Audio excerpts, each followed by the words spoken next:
Alors c'est parti, on va faire la première session de vernissage là. Donc on va commencer par la table. Alors où est-ce qu'on va vernir? Petite précision, on va vernir le dessus de la table, la touche et la tête. Et les filets de bord de touche aussi. Donc là c'est pas masqué. On verra plus tard comment vraiment faire dans les angles, c'est le plus difficile en fait. Mais d'abord là on va faire la première passe, donc on va présenter le tampon. On va présenter le tampon dans sa main comme ça. Et puis là il est tout neuf là, donc on va le charger un peu. On le présente dans sa main comme ça. D'abord on va mettre de la gomme laque. Là vu que c'est sa première charge, on peut y aller généreusement, j'en fous partout. C'est dégueulasse. J'ai un assistant pour nettoyer. Ah, c'est bien. Hein. Et c'est vraiment parce que tu fais ma gratte. Hein. Donc après la gomme laque, on va remettre de l'alcool pour la rediluer encore plus. Généreusement, là c'est la première charge. Du coup là, on va le refermer sans chercher à le plier correctement. Et on va vraiment le rouler entre les mains comme ça. Pour éparpiller le vernis, l'alcool, que tout se mixe bien. Ah, ça fait pas des chocs à piqûre par contre. Hop. Donc là c'est la première charge, on le roule bien comme ça. Pour bien éparpiller. Hop, alors maintenant, on voit bien que le tissu est bien humide partout. La garniture aussi. Donc là pareil, on va se remettre bien dans la main. Hop. C'est qu'on rentre bien la garniture partout. Puis on va pouvoir penser au pliage. Bon alors là pour le coup on le plie un peu comme on veut, on peut le plier juste comme ça en boule. Ça pose pas de problème. Mais bon après là comme on a des raccoins, des angles un peu fermés avec le raccord touche table, là on va essayer de le faire un peu plus en pointe. En souris on appelle ça. Voilà on plie un peu. Rien que 2 plis comme ça peut être suffisant. Ça peut être suffisant, on a une pointe là, il faut vraiment qu'on ait la pointe.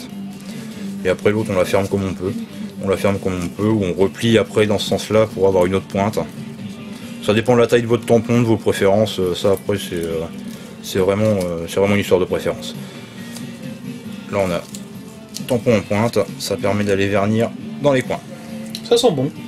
Et ça sent bon la gomme laque. Hein. En plus, ça peut rendre un peu saoul à force d'en faire, mais oui, parce que si tu fais ça toute la journée, le soir, t'as pas besoin de boire l'apéro. Voilà, ça a une bonne odeur.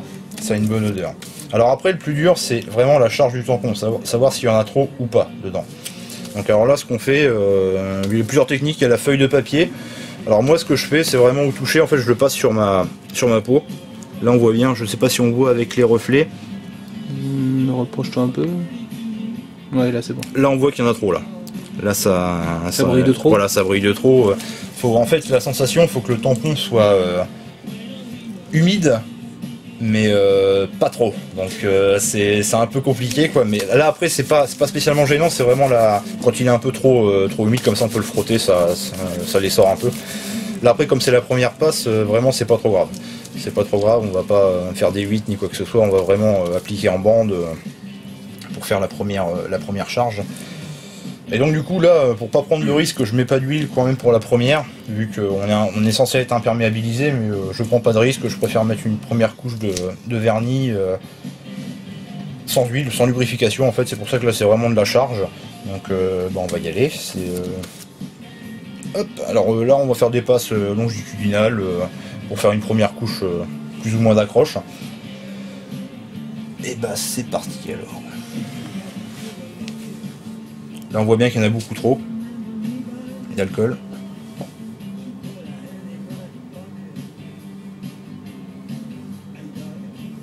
Le vernis devrait être censé s'évaporer aussitôt qu'on passe. Mais comme là c'est la première couche de charge, c'est pas spécialement gênant. Elle va se dissoudre au fur et à mesure avec les autres sessions.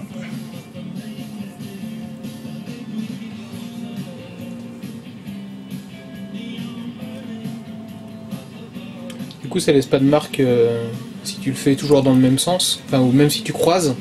Typiquement, là, quand tu passes ici comme ça. L'avantage, c'est que quand ça sèche, voilà, ça tire et ça fait pas de marque. Ouais, c'est ça. En fait, puis ça fait que l'alcool, à chaque fois, on lisse le vernis. Oui. On lisse le vernis, les couches fusionnent entre elles. Et ça fait que, ouais, non, ça laisse vraiment aucune marque. Après, je vais faire des 8, des ronds, tout un tas de formes géométriques bizarres. Tu vas aller plaisir en forme. Voilà.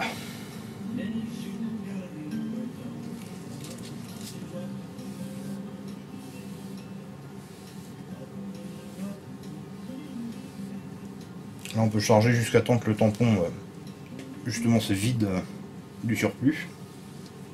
On va faire ça que pendant la première session. Après, trop chargé comme ça, c'est même pas la peine, on va jamais réussir à avoir un beau brillant.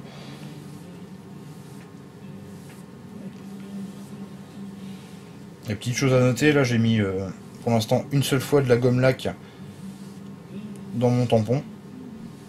J'en mettrai pas tout le long du vernissage. Après tu recharges, et tu charges à chaque fois dans le tampon ou à l'extérieur? Toujours dans le tampon. Toujours dans le tampon. Dans le tampon. Par contre, lui, le lubrifiant, après, on peut le mettre soit sur le vernis, ouais, soit sur une petite goutte sur le tampon. D'accord. C'est juste du lubrifiant. Oui, c'est pour que ça glisse. Voilà, c'est ça. Faciliter un peu le vernissage. C'est un vernis qui a quand même une certaine dureté ensuite. Hein. Donc, ça arrive pas pour un... Si ça prend la consistance entre guillemets de des paillettes en fait, ouais, c'est ça. Des paillettes de gomme, c'est quand même quelque chose d'assez... assez dur. C'est quand même dur, hein, c'est quand même... Alors le truc, moi, c'est que je mets pas de... Dans mon mélange, je mets pas d'autre chose que de l'alcool et de la gomme laque. Il y en a certains qui vont mettre... Peut-être du cicatif, non? Non, il y a du... enfin, d'autres matériaux, un genre d'huile, pour donner un peu de souplesse à la gomme laque. Ah. Et donc du coup, moi, elle est vraiment... Elle est raide, elle a la texture des paillettes. Une fois fini, on a l'impression qu'en fait, là, t'as gratté un vernis... voilà. Que t'as gratté un vernis d'une vieille pelle ou enfin d'un vieux meuble et que du coup t'as des paillettes de vernis. Et en fait moi je mets rien d'autre, donc du coup je pense que ça fait que mon vernis est un peu plus dur que... Après les adjuvants qu'on rajoute dans le vernis au tampon, a priori de ce que j'ai compris, c'est pour lui donner de la souplesse et que l'application soit un peu plus facile. Ouais. Déjà que la touche est raide, alors là... Ça va être de la pierre. Hop. Donc là le tampon il commence à être dur à tirer sans huile. Alors du coup là, vu qu'il va falloir que je fasse les défonces de micro et les trous pour le chevalet, c'est l'avantage aussi, c'est que t'es pas quand on perce, t'es pas emmerdé. Ah non, parce que avec un fourreau à métal, ouais, voilà, tu pointes, tu perces. Oui voilà, c'est que t'as pas de... Des fois, t'as certains vernis quand ils sont un peu raides, dès que tu commences à percer, ça peut faire des craquelures sur le côté. Là, mais là, la couche est tellement fine que finalement... Ouais, le seul risque qu'il y a, c'est que tu as un petit bourrelet sur le bord du trou. Un tout petit bourrelet en fait que tu grattes. Mais souvent, vu que les inserts de chevalet ont un épaulement, quand tu l'insères, ça l'écrase. Ça l'écrase, donc ça pose pas de soucis. Je suis pas trop inquiet là-dessus. Il y aura peut-être éventuellement un truc au niveau du micro, mais sinon... Ça va être pas mal, ça. Donc voilà, bah là je sens que mon tampon commence à être dur à tirer. Donc pourtant il est bien en termes de charge, là il commence à être bien, mais on n'a pas de lubrifiant. Alors du coup ça fait qu'il accroche, il a tendance à accrocher. Il n'y a plus assez d'alcool pour diluer complètement derrière. Donc là j'ai fini ma première session. Je vais le recharger en alcool. Attention de ne pas renverser de l'alcool sur votre vernis tout fait là. Parce que sinon ça dilue. Voilà, ça le dilue. Donc on le maroufle un peu, histoire de tout bien étaler. Et on le range dans sa boîte. Tac. Donc bah du coup là, vu que ça a relevé bien les petits défauts qui subsistent, on va les poncer. Et l'avantage de la gomme laque, c'est qu'on peut poncer rapidement. Ça sèche très très vite. Donc là a priori je pourrais même passer la main sans que ça ne colle. Voilà. Ça fait des petites marques mais ça colle pas. Oui, c'est pas gênant en fait, là c'est plus l'aspect glace en fait, comme quand tu passes les doigts sur une vitre. Oui bah oui. Et, donc du coup là on va reprendre les petits défauts. Ah ouais, ça... Ah ouais. C'est un peu frais encore mais... Ouais c'est frais mais tu peux passer tes doigts. Donc bah là, fin de la première session, on va reprendre les petits défauts qui restent et puis... Puis on va aller manger. Et on va aller manger aussi, ouais. C'est midi et quart. Il est midi, ça va laisser le temps à la première session de tirer. Bien rentrer dedans. Ça va être la plus longue à tirer en fait, la première vraiment. Bah oui, c'est là que tu rentres tout. Hein. Bah, c'est là où on met l'épaisseur de vernis en fait. C'est comme quand tu fais une huile, où tu as besoin que la première soit bien. C'est ça. Bon bah, affaire à suivre. Affaire à suivre.